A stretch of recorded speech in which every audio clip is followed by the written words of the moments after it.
এখানে বছরের এমন কোনো দিন আসে না যেদিন বৃষ্টি হয় না। অর্থাৎ এই জঙ্গলে প্রায় প্রতিদিনই বৃষ্টি হয়। আর এই জঙ্গলে বৃষ্টি কোনো ঋতু নয়, বরং এটি প্রতিদিনকার একটি স্বাভাবিক ঘটনা। সবচেয়ে অবাক করা বিষয় হলো অ্যামাজন জঙ্গল এতটাই ঘন যে এখানে গাছপালার উপর বৃষ্টি পড়ার 10 মিনিট পর সেই বৃষ্টি মাটিকে স্পর্শ করে। শুধু তাই নয়, এই ঘন জঙ্গলের কারণে দিনের বেলাতেও এই জঙ্গল রাতের আধারের মতো চারদিক আচ্ছন্ন থাকে, কারণ এর উপরের স্তর এতটাই ঘন এবং গাছপালা এত বেশি যে সূর্যের আলো প্রায় 90 থেকে 95% আটকে যায়। ফলে নিচের মাটিতে আলো পৌঁছায় খুব অল্প, যার কারণে দিনের বেলাতেও পরিবেশ থাকে প্রায় অন্ধকার।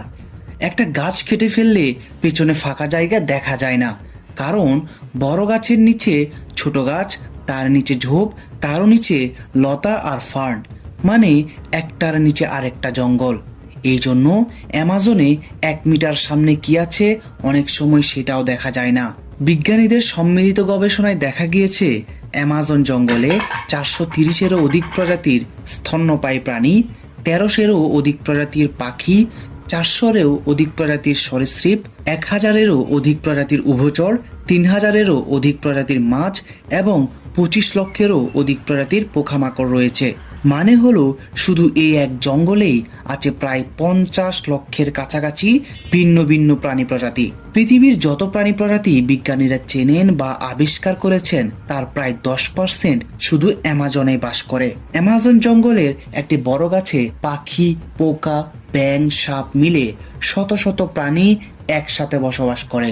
অর্থাৎ এখানকার এক একটা গাছ হলো এক একটা ছোটখাটো চিড়িয়াখানা। বিজ্ঞানীরা বলেন অ্যামাজন জঙ্গলে পোকামাকড়ের সংখ্যা মাটির দানার চেয়েও বেশি মনে হয়।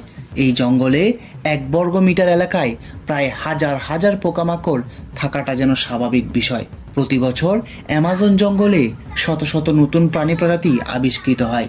এই জঙ্গলে যতগুলো প্রাণী প্রজাতি বসবাস করে তার সম্পূর্ণ তালিকা আজও বিজ্ঞানীরা আবিষ্কার করতে পারেনি। এই জঙ্গলে দিনে যে জায়গায় পাখি আর বানরের আনাগোনা থাকে, রাতে সেই একই জায়গায় সাপ, ব্যাঙ ও নিশাচর শিকারীদের দেখা যায়। অর্থাৎ দিনের প্রাণীরা যখন সূর্যের ডোবার সাথে সাথে ঘরে ফিরতে শুরু করে, ঠিক তখনই রাতের প্রাণীরা বের হয় শিকারের খোঁজে। এই যেন